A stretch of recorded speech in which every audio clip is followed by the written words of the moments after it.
Good morning, everyone, and welcome to the ONEOK second quarter 2025 earnings conference call. All participants will be in a listen-only mode.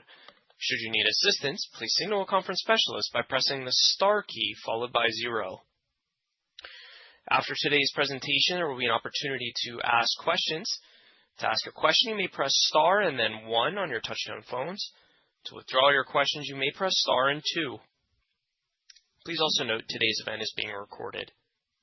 At this time, I'd like to turn the floor over to Megan Patterson, Vice President, Investor Relations.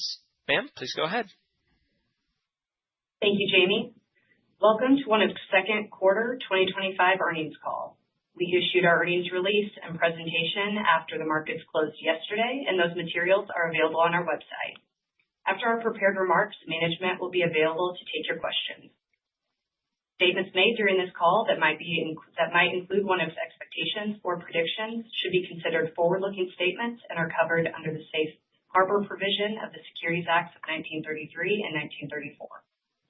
Actual results could differ materially from those projected in forward-looking statements. For a discussion of factors that could cause actual results to differ, please refer to our SEC filings. Just a reminder, for Q&A, we ask that you limit yourself to one question and one follow-up to fit in as many of you as we can. With that, I'll turn the call over to Pierce Norton, President, Chief Executive Officer. Pierce. Thanks, Megan. Good morning and thank you for joining us. On today's call is Walt Hulse, our Chief Financial Officer, Treasurer, and Executive Vice President, Investor Relations and Corporate Development, and Sheridan Swords, Executive Vice President and Chief Commercial Officer.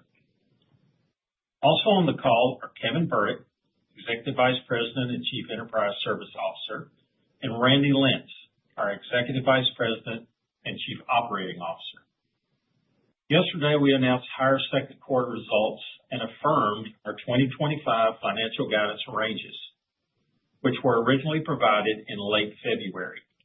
Our second quarter adjusted EBITDA increased 12% compared with the first quarter, highlighting the continuation of incremental synergy capture, increasing supply, and demand strength. As we exited the winter, we saw accelerated volume momentum through the seasonal improvements across our operations, driving sequential quarter growth in NGL and natural gas processing volumes across all regions and increasing refined products demand. The sequential EBITDA growth we experienced this quarter was consistent with our expectations at the beginning of the year and begins to demonstrate the potential earnings power of bringing these assets together. As we continue to navigate an evolving macroeconomic landscape and shifting market dynamics, we believe the energy sector remains resilient, with domestic and global demand for U.S. energy continuing to be well supported. Producers across our acreage continue to execute their 2025 drilling plans and drive efficiencies in their drilling and completion techniques.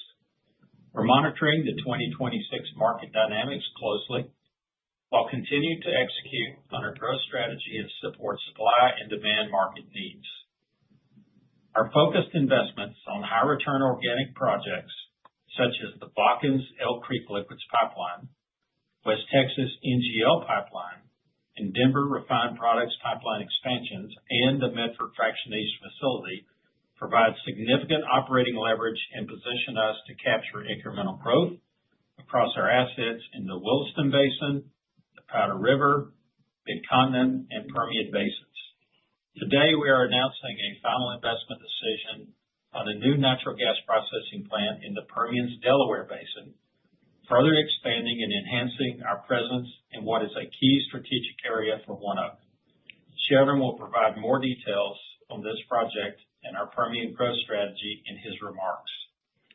Our acquisitions are delivering tangible benefits as we continue to make meaningful progress on acquisition-related synergies and organic growth. Our contiguously integrated assets, diversified business mix, and strong balance sheet provide flexibility, enable opportunities even during changing market dynamics. As always, we'll remain intentional and disciplined in our approach to capital allocation as we evaluate future opportunities. I'll now turn it over to Walt and Sheridan to provide their financial and commercial updates. Walt? Thank you, Pierce. Second quarter 2025 net income attributable to ONEOK totaled $841 million, or $1.34 per share, more than 30% increase compared with the first quarter. Second quarter adjusted EBITDA totaled $1.98 billion, or $2 billion, when excluding transaction costs of $21 million, which is consistent with the approach used in our guidance. The acquired EnLink and Medallion assets delivered nearly $450 million in adjusted EBITDA during the second quarter, contributing to a strong year-over-year earnings growth. We ended the second quarter with $97 million in cash and no borrowings outstanding under our $3.5 billion credit facility.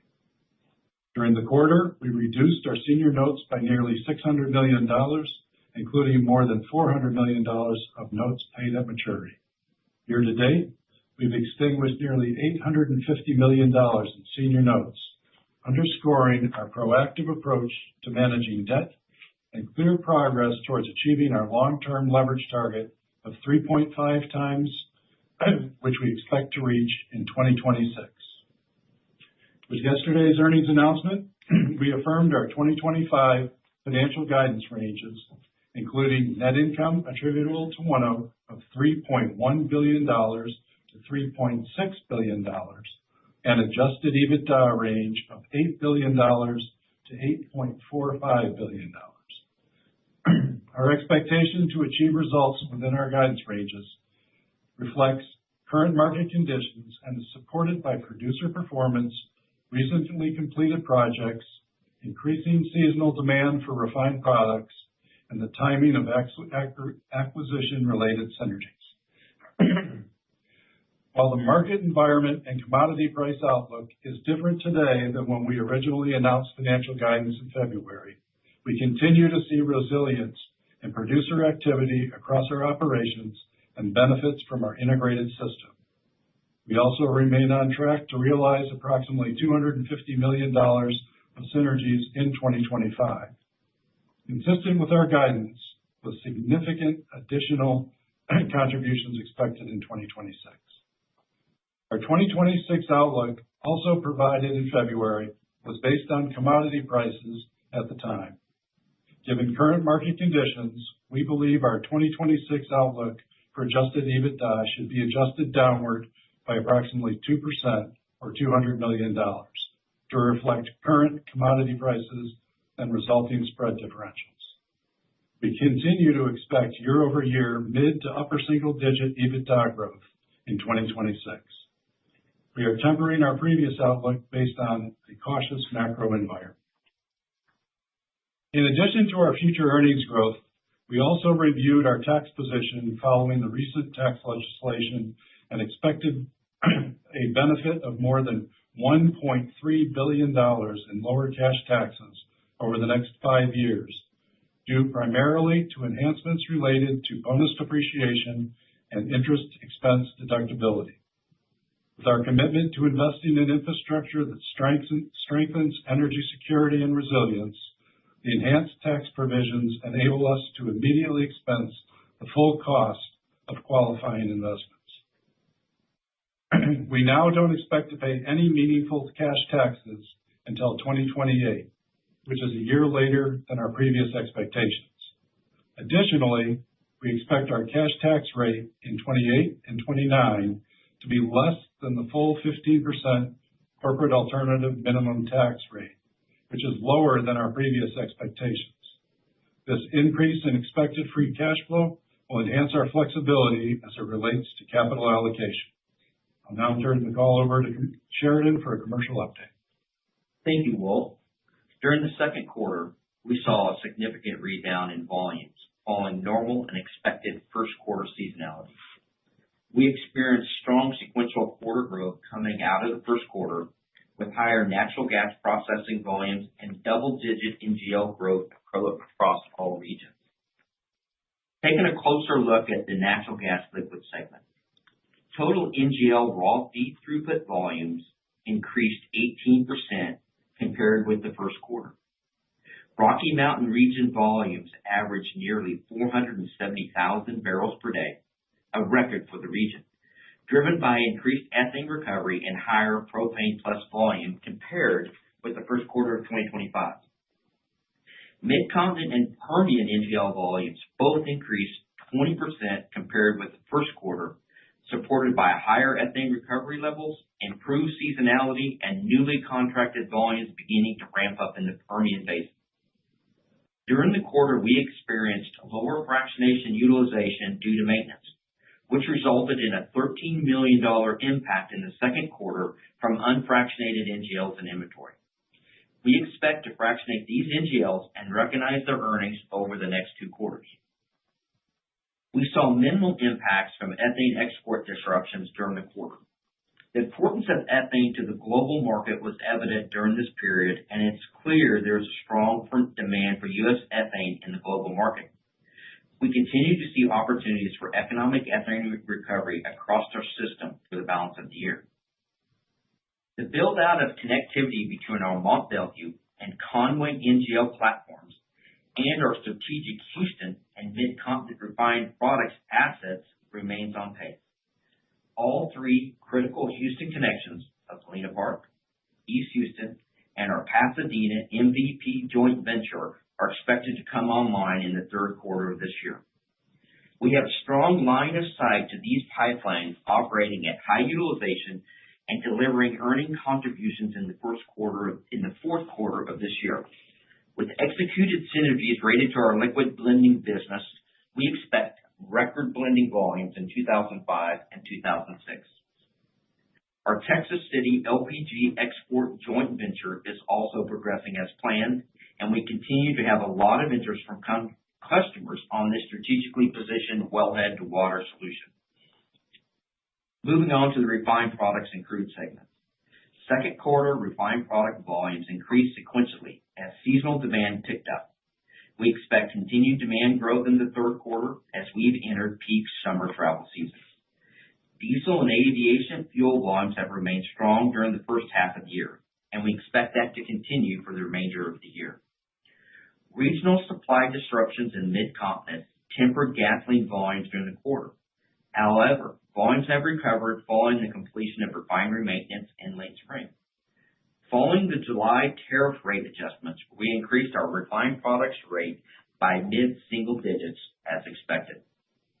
Our refined products pipeline to the Denver area is on track for a mid-2026 completion, and we're currently seeing record jet fuel volumes into the Denver International Airport.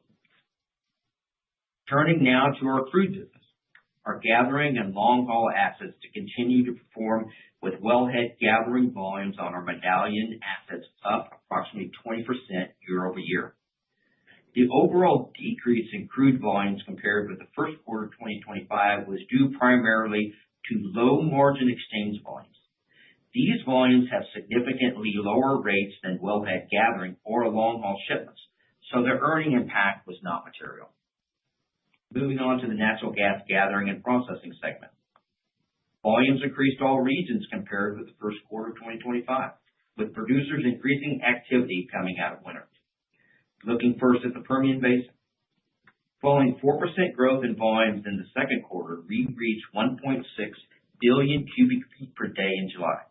Currently, we have 12 active rigs on our dedicated acreage, providing a line of sight to filling our existing processing capacity in the region and driving the need for additional capacity.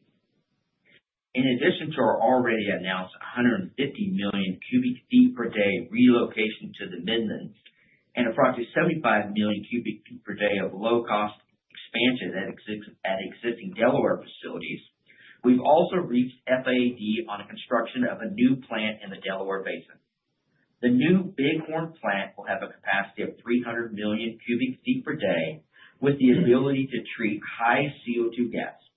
The plant and treater are expected to cost approximately $365 million. Bighorn is supported by acreage dedication and is expected to be completed in mid-2027. These growth opportunities will increase ONEOK's processing capacity in the Delaware Basin to 1.1 billion cubic feet per day, with a little over 700 million cubic feet per day currently and will position ONEOK for additional growth opportunities in the basin across our value chain.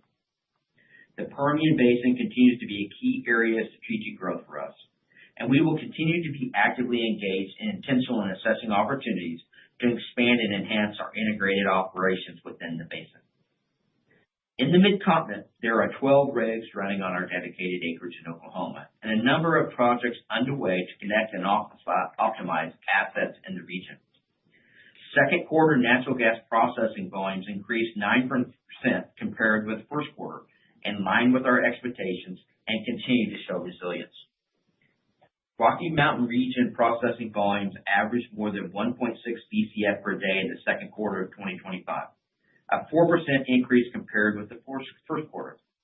We saw a ramp in well completions in the second quarter compared with the first quarter, and expect the same level in the third quarter, reflecting the normal seasonality we see in this region. There are currently 15 rigs on our dedicated acreage. As Pierce and Walt noted, producers are cost, our operations remain resilient, and the effectiveness they have gained in recent years are being highlighted in this environment. I'll close with our natural gas pipeline segment, which continues to outperform compared with our guidance expectations. Approximately 75% of the outperformance is tied to legacy EnLink assets and our ability to optimize that system. As demand for natural gas continues to rise, particularly related to power generation and industrial demand, our footprint is uniquely positioned to meet that growth, and we're in active conversation with customers to support project developments through direct connections.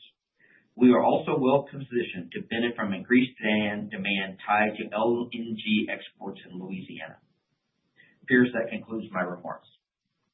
Thank you, Sheridan and Walt. I want to begin by thanking all of our employees. Their efforts and commitment to bringing together our assets, teams, and ideas is evident in the strength of our day-to-day operations and the solid results we continue to deliver. ONEOK remains well positioned in today's market environment to continue delivering long-term value to our stakeholders. With the strength of our balance sheet, a stable and long-standing customer base, diversified earnings across our integrated value chain, and the dedication of our experienced and innovation employees, we're focused on running our business efficiently and providing essential products and services that make a difference. Just as important as what we do is how we do it, with a steadfast commitment to safety, integrity, and responsibility.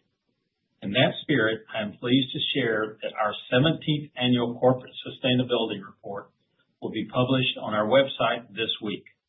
I encourage you to take a look and see the measurable progress we've made on our sustainability journey. While our workforce and operations have grown significantly in recent years, our commitment to our core values has never wavered. Together, we're delivering the energy that makes a difference in how we live, how we move, communicate, and learn across the U.S. and around the world. A shared purpose that creates value for all of our stakeholders. Operator, we're now ready for questions.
Operator, can you hear us?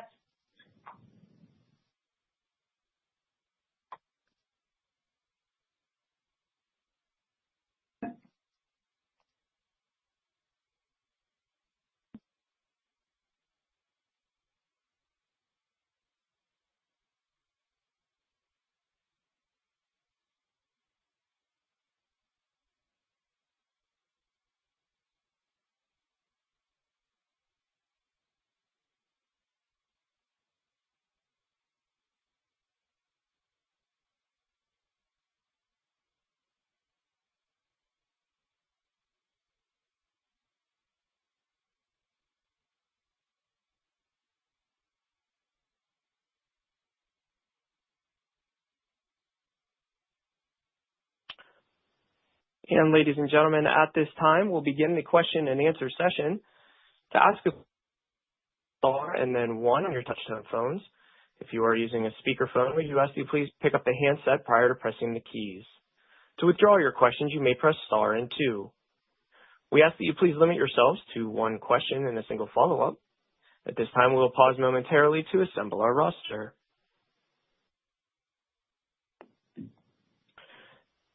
And our first question today comes from Spiro. Please go ahead with your question. Hey, thanks, operator. Morning, everybody.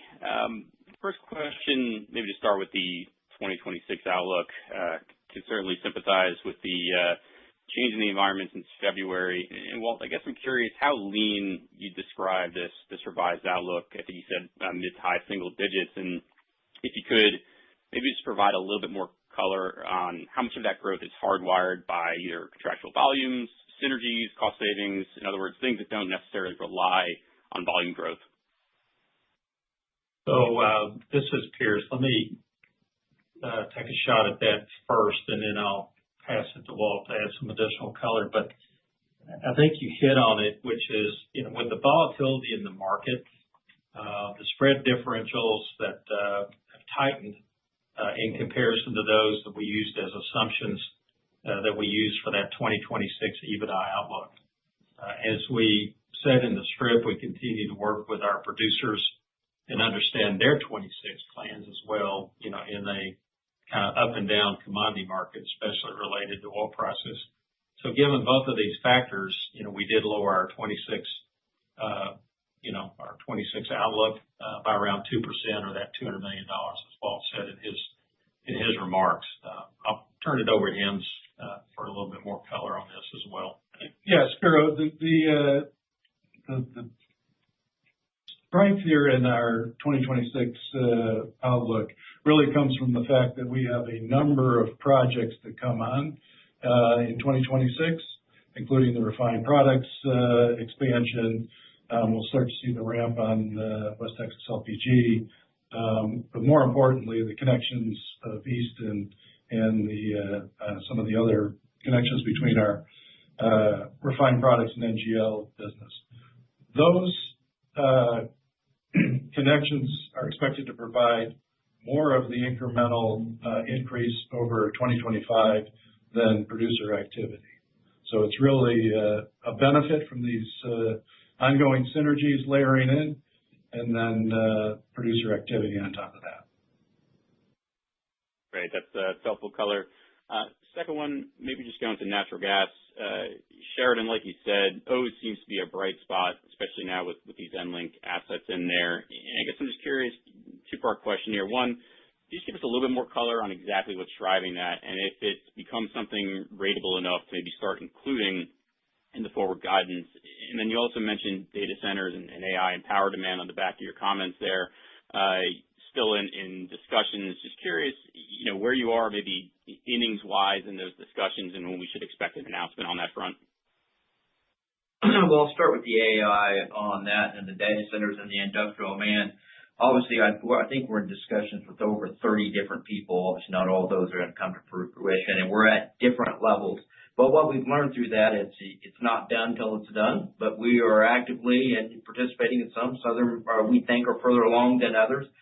But we've been in this business long enough that they can change on a dime. So we're still very optimistic about that. On the industrial side, we have actually contracted some people over on the Mississippi River corridor, where we think we have a big advantage having that last pipe in there, and that will start coming on over the next couple of years. None of them are huge, but you do enough of these little ones, they can make a pretty big difference. Then when we look at the EnLink assets, we just know as we continue to integrate and look at how by bringing a different mindset to their assets and looking at it differently and how we have to utilize those assets, we are starting to see some pretty big opportunities as you're seeing coming out. As we continue to grow, that some of that can be a little bit related to spread. Other ones are going to be volume, and the team continues to work on that and to bring more of it to a steady state that we can continue to project out over the next couple of years. So I think you'll see that in our guidance when we come out in 26. But we've been very excited about the natural gas business. I think I said early on that we didn't put a whole lot of weight on the Louisiana side of the natural gas business. We bought EnLink, and as you can see from the numbers, it's really starting to perform. Great. Helpful color. I'll leave it there for today. Thanks, everyone. Our next question comes from Jeremy Tonet from J.P. Morgan. Please go ahead with your question. Hi, good morning. Morning, Jeremy. I know in the commentary you described synergy capture picking up in the back half of 25. I was wondering if you could provide a bit more color on specific opportunities and how that, I guess, feeds into confidence in the guidance range. But any, kind of concrete examples there and what's coming together would be helpful. Thanks. Jeremy, this is Sheridan. So, we bought the Easton assets in 24, and we came out and said we were going to be connecting our NGL assets at Mont Belvieu into the refining products assets that we bought from Magellan.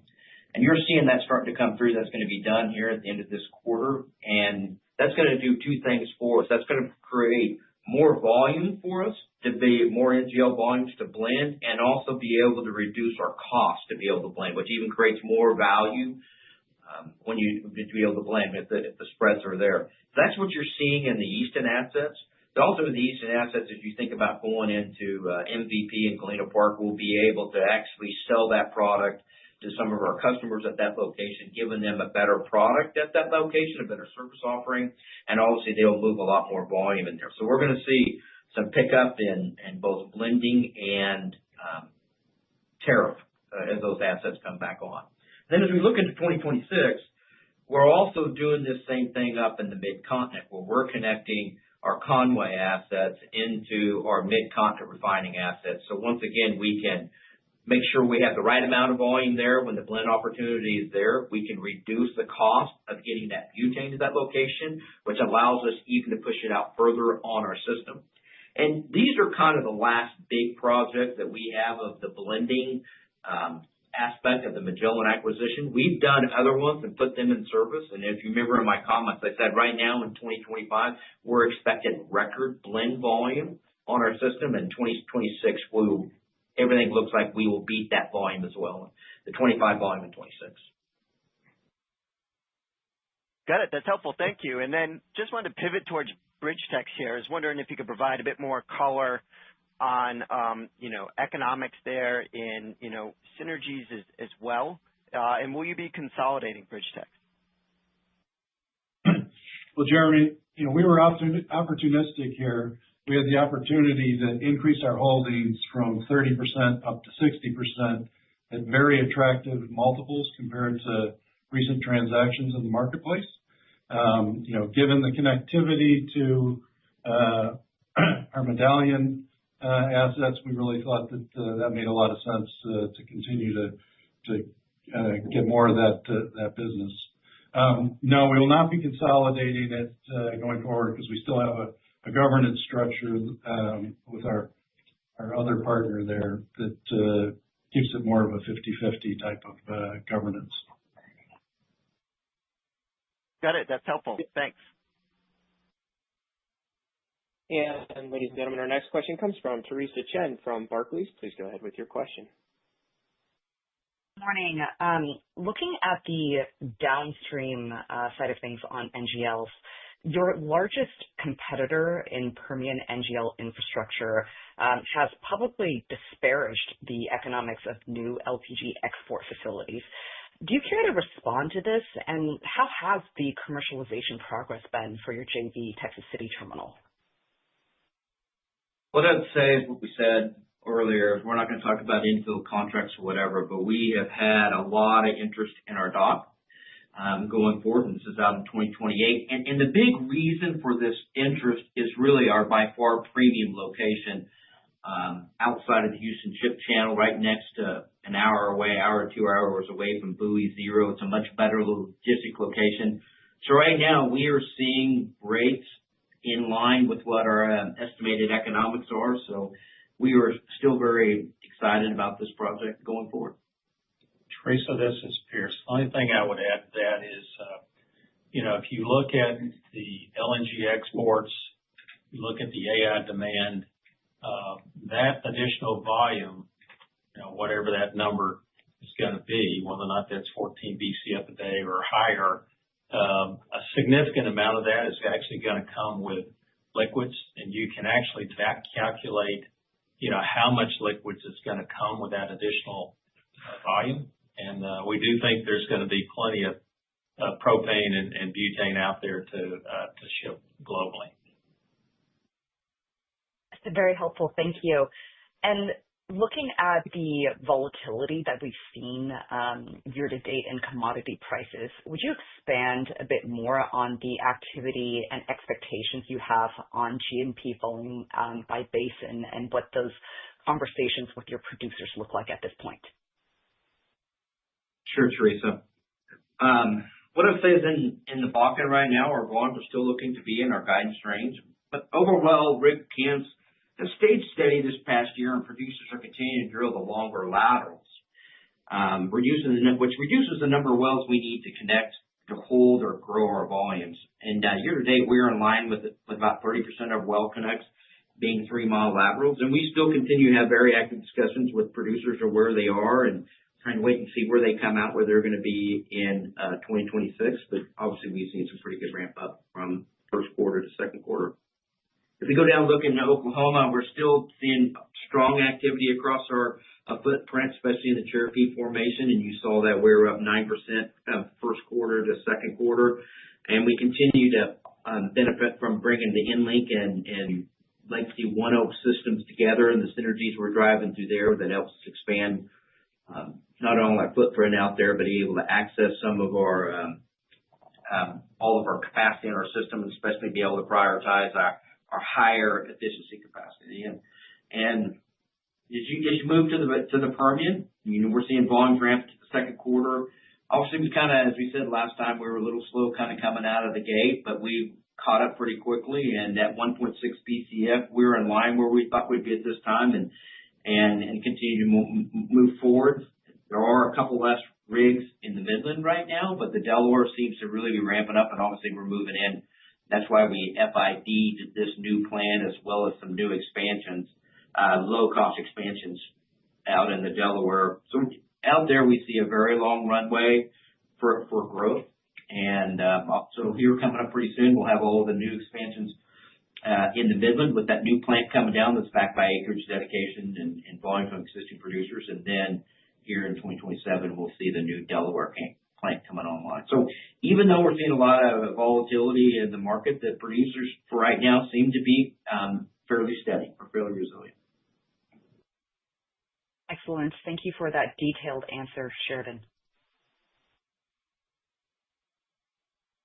And our next question comes from Michael Blue from Wells Fargo. Please go ahead with your question. Thanks. Good morning, everyone. Just wanted to ask another question on BridgeTex. Just wondering if you can discuss the performance of BridgeTex this quarter, and then obviously you've increased your position there, so want to get your view of the outlook for that pipeline over the next couple of years. Michael, we continue to see the volume on that increase as we continue to go forward. Obviously, that pipeline heads right into our East Houston facility, so it also feeds our downstream assets as well. We continue to see growth in crude oil volume out of the Permian, so we think they'll continue to lead to more volume on the system. And also with us having a larger share, we're also makes it more advantageous to us to direct our volume coming off of our field gathering to that system as well, where some of that volume was going down some other pipelines. So obviously we wouldn't have increased our stake in there unless we were very excited about what we see going forward. And I think you're seeing the benefit of our integrated assets with the Magellan and EnLink crude systems together being able to feed the pipelines of our choice and not just going to other third-party pipelines. We capture more value, not only get it on our pipeline, as I said, but it also feeds into our East Houston and big crude oil distribution center where we get additional value downstream. Got it. And then wondering if you can give us an update on West Texas LPG, kind of where does volume or utilization stand today, and how do you see the path filling that up, and is this latest processing plant you announced part of that? Thanks. Michael, if you remember on that West Texas LPG, we contracted that with a base set of volumes that did not fill up the pipeline. That gave us a nice rate of return. And we're continuing to hook up plants as coming online and delivering it as well. Obviously, as we bring on the Shadowfax plant that's moved out of the Barnett into the Midland, that will add more volume, NGL volume onto our NGL pipeline. The 75 million a day of low-cost expansions in the Delaware will add more NGLs to the pipeline, and this new plant will also add more NGLs to the pipeline. But we're also still in discussions with a lot of third-party plants to continue to contract them up as well. As we've said before, we think we have a pretty long runway with this very cheap capacity coming out of the Permian, and then you add on that when we get the Medford fractionator up, which is very low cost NGL fractionation capacity expansion. We continue to be able to not only maintain our market share out there, but grow it, not only on the G&P side, but on the NGL side. Thank you. And our next question comes from Jean Ann Salisbury from Bank of America. Please go ahead with your question. Hi, good morning. Rates have come down a bit in the Bakken. I was just wondering if you have a sense of whether producers are high grading to oilier acreage in the current environment, or if you would actually kind of expect gas to oil ratio to increase over the next year and kind of offset perhaps some of the lower growth. Well, I think as we said, I think we'll always continue to see gas oil ratios continue to tick up. It's just naturally of all the basins that will continue to have happen. We are with some consolidations up there. We are seeing some people making sure where they're going to drill and what they're going to go forward and where they're looking at it. And obviously we're in conversations with that. But what, really they drilling now takes more of a bigger impact into next year forward. So we're in the conversation with those, continue to look forward, but some go down, some go up as we continue to go forward. But it's still very much a basin that a lot of the producers up there, it's a very key basin for them, and they're going to continue to want to play an active part in that area. That makes sense. Thank you. And then obviously one of the major synergies from the Magellan acquisition has been butane blending. I know this comes up on every call, but could you just give a little bit more detail on kind of broadly how much of it is just recurring, almost midstream revenue that wasn't there before, and how much of it is a more volatile marketing spread that's based on the spread of pricing? Well, what I would tell you is in 2025, you can see that we're not seeing the same level of spread that we saw in 2024. So that's having an impact on moving forward. But what we have done is we've been able to make up quite a bit of that by blending a lot more volume. And that's because the synergy projects are coming online. As we talked before, we can ship product up our pipelines. We can, instead of trucking it, we can move it on pipelines. That's what you're going to see with the NGL connectivity between Conway and the RBC Mid-Continent assets. The Eastern assets, all that's bringing that in. Some of that already started earlier, some started today. So I would say most of the spread compression we've seen, we've been able to make up a volume, which gives you a great option as far as spreads continue to widen. You'll see an upside in earnings when those spreads are more at a wider level. That's super helpful. Thank you. Our next question comes from Manav Gupta from UBS. Please go ahead with your question. Good afternoon. I just wanted to go back and check on the Delaware Basin JV. I think you bought the remaining 49.9% for $940 million. Can you talk about the benefits of this transaction at this point of time? Sure. Well, we clearly have a strong interest in growing our Delaware position. We made a move there announced on this call, so adding another plant in the Delaware. So it made a lot of sense to go ahead and buy in that joint venture partners piece. I think clearly we didn't expect to do it quite as quickly as we did, but the joint venture partner, was ready to move on, being private equity. They've been in it for quite some time. So we went ahead and did that, bought it at an attractive multiple. And it now gives us the flexibility to grow that business, making our own decisions, allocating capital where we want to, when we want to, how we want to. So it's really enhanced our flexibility, built the business, and set the platform for growth going forward. Thank you. And I'm sorry for asking this. There's a minute of silence on my phone. For some reason, I'm having technical difficulties. If somebody's already asked this, can you talk about the Elk Creek pipeline expansion? Is it still scheduled? And when should we expect that to hit full capacity? Thank you. The Elk Creek pipeline expansion it's done. It's completed. And we are at over 400,000 barrels a day. I think 435,000 barrels a day is the capacity on the Elk Creek pipeline. And you combine that with the Bakken pipeline, we're at 575,000 barrels a day. So that project is completed. We're completely done. Thank you. Our next question comes from Keith Stanley from Wolfe Research. Please go ahead with your question. Hi, good morning. Want to start with a clarification question. So, Walt, you said Q2 sequential growth was in line with your expectations. I think you said Q1 was in line as well. So would you say the midpoint of 2025 EBITDA guidance range is still the base case, and what needs to happen to get there?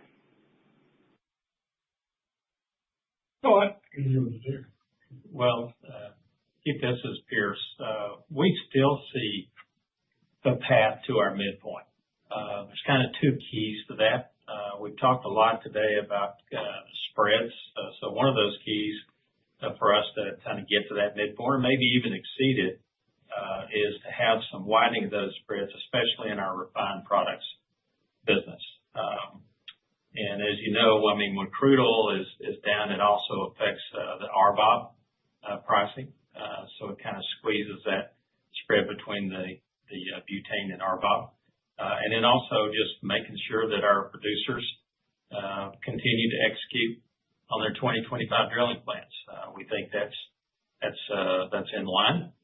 We think that's going to continue to happen. Walt, do you have anything to add to that? No, I think that's absolutely right. We see a clear path that we could get there, but there's also, obviously some volatility in the marketplace with crude prices bouncing around.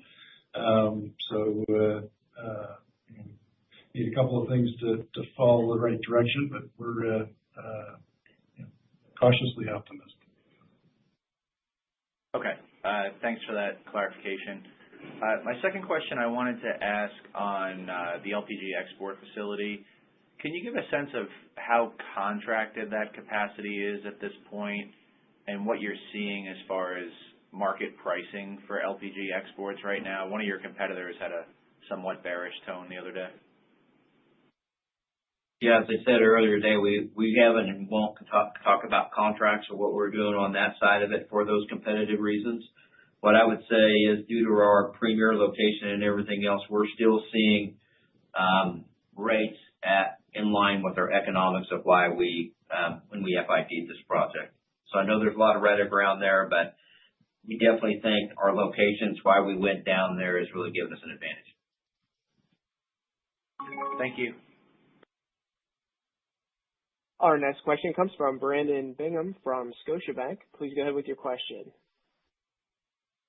Hey, thanks for taking the questions here. I just wanted to ask on the CapEx front, in light of the FID of the processing plant, how much of that, if any, is going to be hitting 2025? And then just kind of how we should think about 26 versus 25 growth spend. Yeah.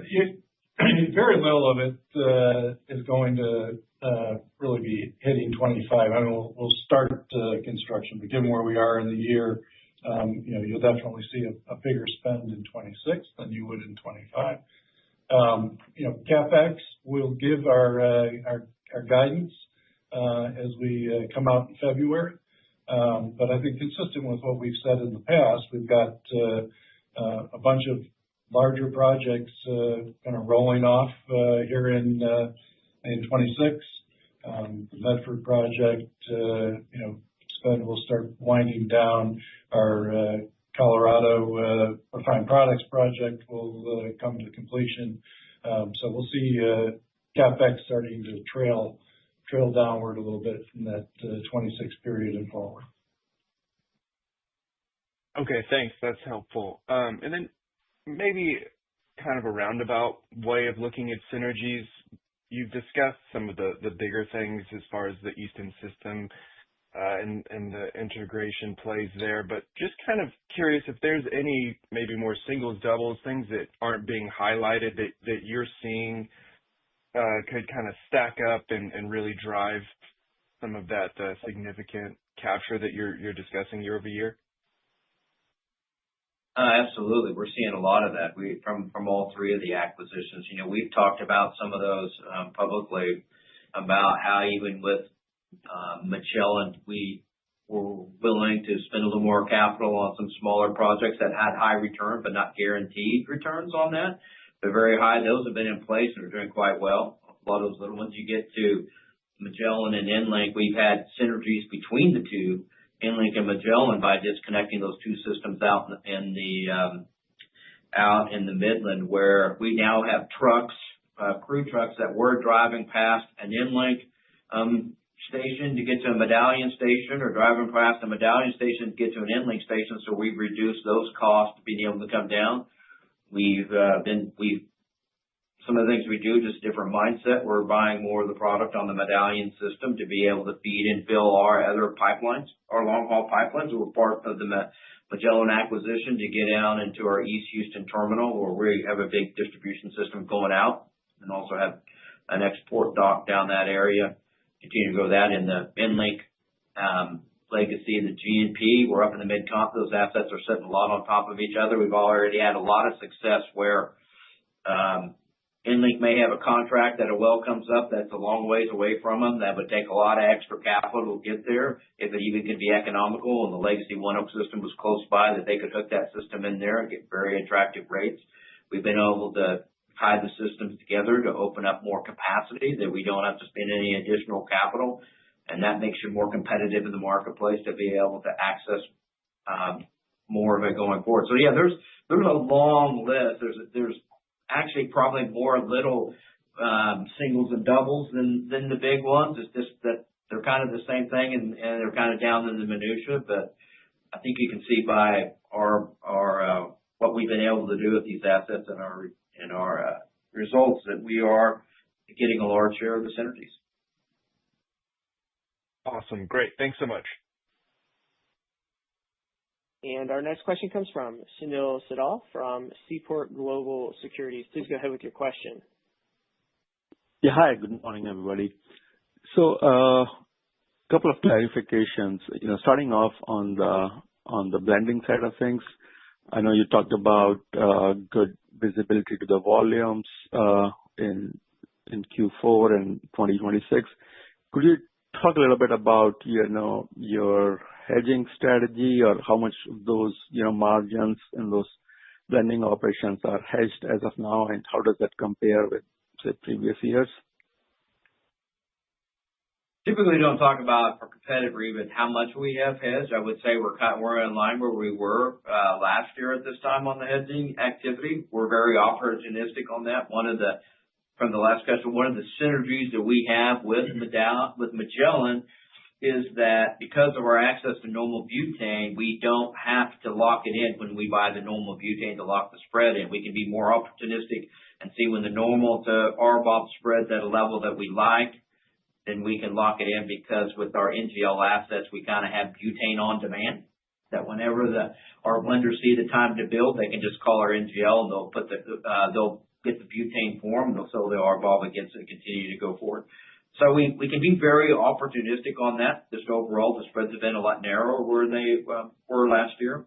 We still have the opportunity this year to be able to store product and go so we don't have to sell it right when we blend it. Right when we actually make the blend, we can look out forward and see if there's another time to sell it at that time to continue to go forward.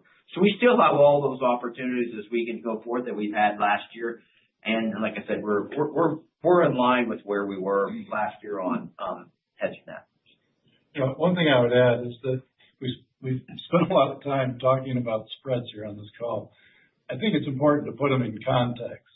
I mean, we're talking about maybe $100 or $200 million on $8+ billion. So we're talking about 2% variability. It's just when you get to a midpoint, that's putting a pin in the number, a very large number. So variability on our overall earnings of any of these spread relationships is really immaterial. It's just kind of the noise at the end of the spear. So. Okay, thanks for that. And then on the new processing plant that you've sanctioned in Permian, I think you mentioned $365 million or so of CapEx related to that. So that's on building the plant and the related infrastructure also to fill up that plant. And then how should we be thinking about economics on that? Obviously, with your integrated footprint, the economics improves. But if you think about, on a standalone basis, how should we be thinking about economics on that investment? $365 million is for the cryo plant, which includes residue compression and things at the plant, as well as a large CO2 treater, because that area we're seeing more and more CO2 in the Delaware coming out that it needs to be treated. That's an important part. So we are putting in not just the cryo and the compression there at the plant, but also CO2 as well, CO2 treating. There will be additional capital that will be spent in routine growth for hooking up wells and stuff like that, but we have that throughout our system. That's our continual process we go through. Continual capital we go through. Okay, and then returns-wise, anything to highlight there?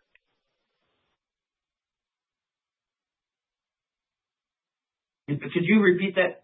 Sorry? Yeah, so I was wondering, when you think about return on that investment in that processing plant, obviously you've got integrated economics, but I was curious, just on the processing side, how the returns on these kind of investments stack up?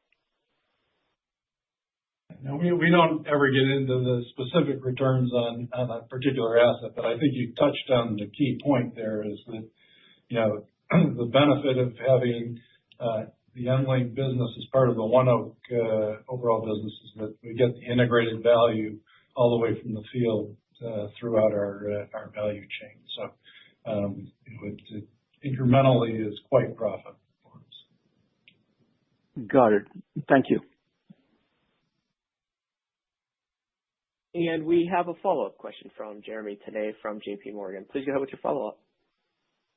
Hi, thanks for letting me back in. Just a quick one, if I could. As it relates to the 2026 outlook, would you be able to share any color on commodity price expectations that underpin that backdrop there? And is it kind of on the strip in current spreads, or any other color you could provide? Thanks. Yeah, sure, Jeremy. Yeah, we don't want to set a precedent of you double dipping here, but we'll let you this time. Basically, the update we gave you, adjusting that down 2% for the $200 million was bringing it to current market.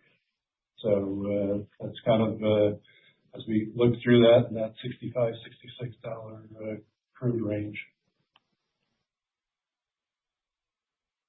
And with that, ladies and gentlemen, we'll be concluding today's question and answer session. I'd like to turn the floor back over to Megan Patterson for closing remarks. Thank you, Jamie. Our quiet period for the third quarter starts when we close our books in October and extends until we release earnings in late October. We'll provide details for that conference call at a later date. As always, our IR team will be available throughout the day for any follow-ups. Thank you, everyone, for joining, and have a good day. And ladies and gentlemen, with that, we'll conclude today's conference call and presentation. We do thank you for joining. You may now disconnect your lines.